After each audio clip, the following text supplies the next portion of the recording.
என்ன இவங்களுக்கு எல்லாமே குறியீடும் அடையாளம் தானேங்க. இவங்களுக்கு உள்ளடக்கம் கருத்துங்கிறது ஒண்ணுமே கிடையாதுல்ல. பெரியார் அம்பேத்கர் அவர் வச்சதுக்கான காரணம் என்னன்னு சொல்றேன் கேளுங்க. பெரியார் அம்பேத்கரை வச்சு தான் தமிழ்நாட்டில் அரசியல்.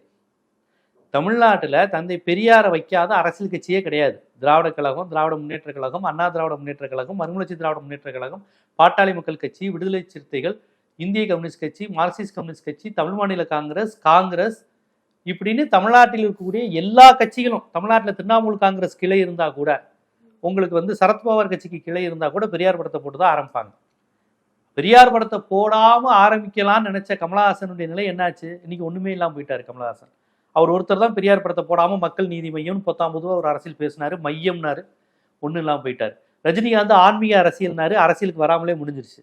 அப்போ தமிழ்நாட்டில் ஆன்மீக அரசியலும் மைய அரசியலும் ஈடுபடாது. ஏன்னா அவங்க ரெண்டு பேருமே பெரியாரை கையில் எடுக்கல, திராவிடத்தை கையில் எடுக்கல, தமிழர் அரசியலை கையில் எடுக்கல. தமிழர் அரசியலும் மொழி அரசியலையும் திராவிடத்தையும் தந்தை பெரியாரும் கையில் எடுக்காத இரண்டு நடிகர்கள் அரசியலை விட்டே ஒதுங்கிட்டாங்க, அரசியல் காணாம போயிட்டாங்கிறது விஜய் தெரிஞ்சிருக்கு.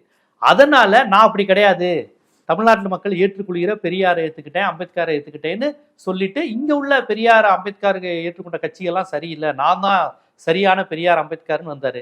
இப்ப யாராவது சொல்லியிருப்பாங்க, தலைவா பெரியார் அம்பேத்கர் மார்க்ஸ்ன்னு தான் தலைவா லீடிங் போகுது, மார்க்ஸை மிக்ஸ் பண்ணிட்டீங்களா? அப்படியா, அப்ப இந்த படத்துல இந்த பாட்டில் ஒன்று சேர்த்து விட்டுரு அப்படின்னு. மற்றபடி கார்ல் மார்க்ஸை பத்தி என்ன தெரியும் விஜய்க்கு?